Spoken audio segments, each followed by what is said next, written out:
ನಮಸ್ಕಾರ, ಗೀತಾ ಪ್ರಪಂಚಕ್ಕೆ ನಿಮ್ಮೆಲ್ಲರಿಗೂ ಸ್ವಾಗತ. ಅದ್ಭುತವಾದ ರೆಸಿಪಿ ತಂದಿದ್ದೀನಿ. ಏನಪ್ಪ ಅಂತಿದ್ದೀರಾ, ಅದೇ ಚಿಕನ್ ಸಾಂಬಾರು, ಅದೇ ಚಿಕನ್ ಪಲ್ಯ, ಗ್ರೇವಿ ಎಲ್ಲ ಥರ ತಿಂತಾ ಇರ್ತೀರಾ.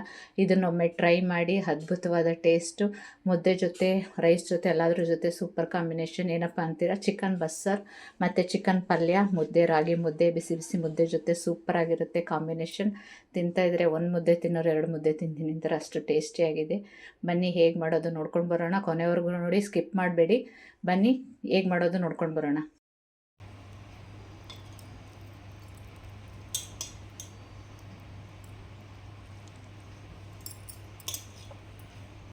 ಒಂದು ಸ್ಪೂನ್ ಮೆಣಸು, ಕಾಳು ಮೆಣಸು, 2ರಿಂದ 3 ಬೆಳ್ಳುಳ್ಳಿ, ಅರ್ಧ ಇಂಚು ಶುಂಠಿ, ಒಂದು ಅರ್ಧ ಕಟ್ಟು ಕೊತ್ತಂಬರಿ ಸೊಪ್ಪು, ಒಂದು ದಪ್ಪ ಸೈಜ್ ಈರುಳ್ಳಿ,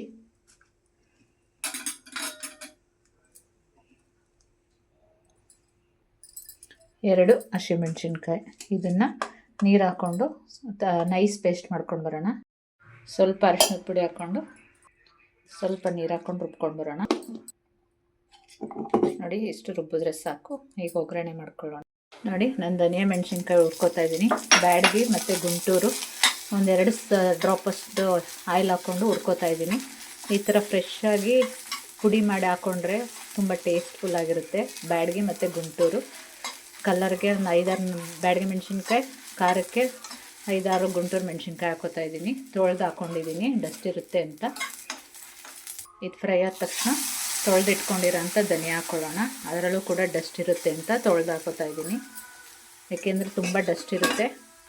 ಹಸಿ ಆದರೂ ಪರವಾಗಿಲ್ಲ, ಫ್ರೈ ಮಾಡ್ಕೋಬೋದು. ಈ ಥರ ತೊಳೆದು ಹಾಕ್ಕೊಂಡ್ರೆ ಡಸ್ಟ್ ಎಲ್ಲ ಕ್ಲಿಯರ್ ಆಗುತ್ತೆ. ಇಷ್ಟಾದರೆ ಸಾಕು. ಗ್ಯಾಸ್ ಆಫ್ ಮಾಡ್ಕೊಳ್ಳೋಣ. ಇದಕ್ಕೊಂದು 2 ಸ್ಪೂನ್ ಎಣ್ಣೆ ಹಾಕ್ಕೊಳ್ಳೋಣ. ಎಣ್ಣೆ ಕಾದಿದೆ, ಅದಕ್ಕೊಂದು ಅರ್ಧ ಹೋಳು ಈರುಳ್ಳಿ ಹಾಕ್ಕೊಳ್ಳೋಣ.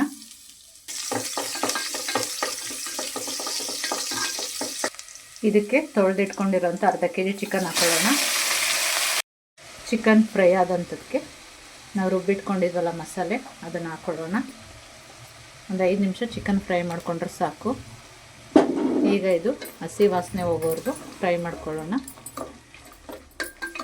ಈ ಥರ ಚಿಕನ್ ಬಸ್ಸಾರು ಮಾಡಿದ್ರೆ ಮುದ್ದೆ ಜೊತೆ, ರೈಸ್ ಜೊತೆ, ಎಲ್ಲದ್ರ ಜೊತೆ ಸೂಪರ್ ಕಾಂಬಿನೇಷನು.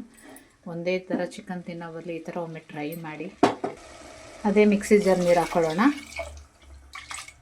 ಇದಕ್ಕೆ ಸ್ವಲ್ಪ ರುಚಿಗೆ ತಕ್ಕಷ್ಟು ಉಪ್ಪು ಹಾಕ್ಕೊಳ್ಳೋಣ. ಒಂದು ಅರ್ಧ ಸ್ಪೂನಷ್ಟು ಉಪ್ಪು ಹಾಕ್ಕೊಳ್ಳೋಣ. ಮತ್ತೆ ಆಮೇಲೆ ಹಾಕ್ಕೊಳ್ಳೋಣ.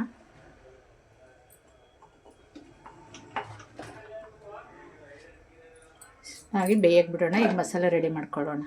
ಅರ್ಧ ಹೋಳು ತೆಂಗಿನಕಾಯಿ, ಅರ್ಧ ಇಂಚು ಚಕ್ಕೆ, 2-3 ಲವಂಗ ಇಲ್ಲಿ ಸೇರಿಕೊಂಡಿದೆ. ಇದನ್ನು ನುಣ್ಣಗೆ ರುಬ್ಕೊಳ್ಳೋಣ.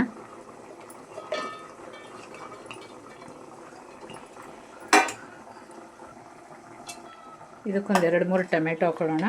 ಯಾಕೆಂದರೆ ನಾವು ಬಸ್ಸಾರು ಮಾಡ್ತಿರೋದ್ರಿಂದ ಸ್ವಲ್ಪ ಟೊಮೆಟೊ ಜಾಸ್ತಿ ಬೇಕಾಗುತ್ತೆ. ನಂತರ ಹುರಿದಿಟ್ಕೊಂಡಿದ್ವಲ್ಲ ಮೆಣಸಿನ್ಕಾಯಿ, ಧನಿಯಾ, ಅದನ್ನು ಹಾಕ್ಕೊಳ್ಳೋಣ. ಇದನ್ನು ರುಬ್ಕೊಂಡು ಬರೋಣ.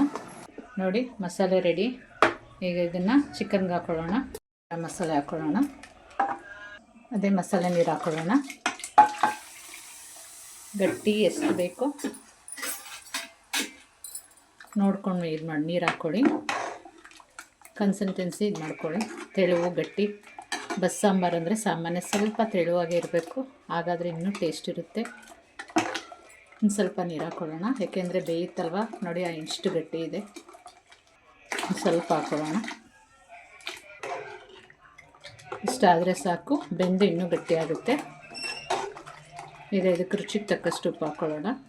ಆವಾಗಲೇ ಸ್ವಲ್ಪ ಹಾಕ್ಕೊಂಡಿದ್ದೀವಿ, ಈಗ ನೋಡ್ಕೊಂಡು ಹಾಕ್ಕೊಳ್ಳಿ ಚಿಕನ್, ಯಾಕೆಂದರೆ ಸಾಲ್ಟು ಜಾಸ್ತಿ ಆಗಿಬಿಡುತ್ತೆ ಅಂತಷ್ಟೇ. ನೋಡಿ, ಚೆನ್ನಾಗಿ ಕುದೀತಾ ಇದೆ. ಚಿಕನ್ ಚೆನ್ನಾಗಿ ಬೆಂದಿದೆ. ಈಗ ಸಾಲ್ಟ್ ಸರಿ ಇದೆಯಾ ಒಂದು ಸ್ವಲ್ಪ ನೋಡ್ಕೊಳ್ಳೋಣ.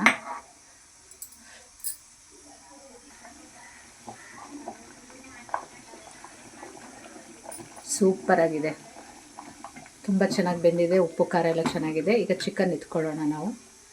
ಯಾಕೆಂದರೆ ನಾವು ಬಸ್ಸಾರು ಮಾಡ್ತಿರೋದ್ರಿಂದ ಚಿಕನ್ ಎತ್ಕೊಂಡು ಒಗ್ಗರಣೆ ಮಾಡ್ಕೋಬೇಕು.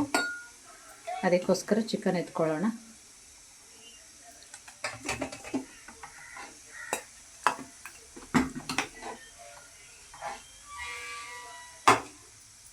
ಎಣ್ಣೆಯಲ್ಲಿ ಸಾಂಬಾರಿಗೂ ಕೂಡ ಕೊತ್ತಂಬರಿ ಸೊಪ್ಪು ಹಾಕ್ಕೊಳ್ಳೋಣ. ಈಗ ಸಾಂಬಾರು ಪ್ಲಸ್ ಚಿಕನ್ ಪಲ್ಯ ರೆಡಿ. ಮುದ್ದೆ ಜೊತೆ ಸವಿಯಲು ಸಿದ್ಧ.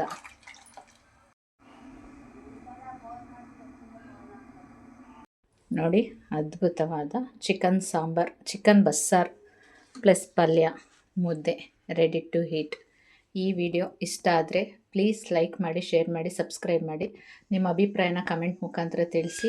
ಸ್ವಲ್ಪನಾದರೂ ಯೂಸ್ಫುಲ್ ಆಯಿತು ಅಂದರೆ ನಿಮ್ಮ ಫ್ಯಾಮಿಲಿ ಫ್ರೆಂಡ್ಸ್ಗೆಲ್ಲ ಶೇರ್ ಮಾಡಿ. ನಿಮ್ಮ ಸಪೋರ್ಟ್ ನಮ್ಗೆ ತುಂಬ ಮುಖ್ಯ. Thank you. ಒಮ್ಮೆ ಟ್ರೈ ಮಾಡಿ ಹೇಗೆ ಬಂತು ಅಂತ ಕಮೆಂಟ್ ಮಾಡಿ. ಅದ್ಭುತವಾದ ಟೇಸ್ಟ್, ಮುದ್ದೆ ಜೊತೆ ರೈಸ್ ಜೊತೆ ಸೂಪರ್.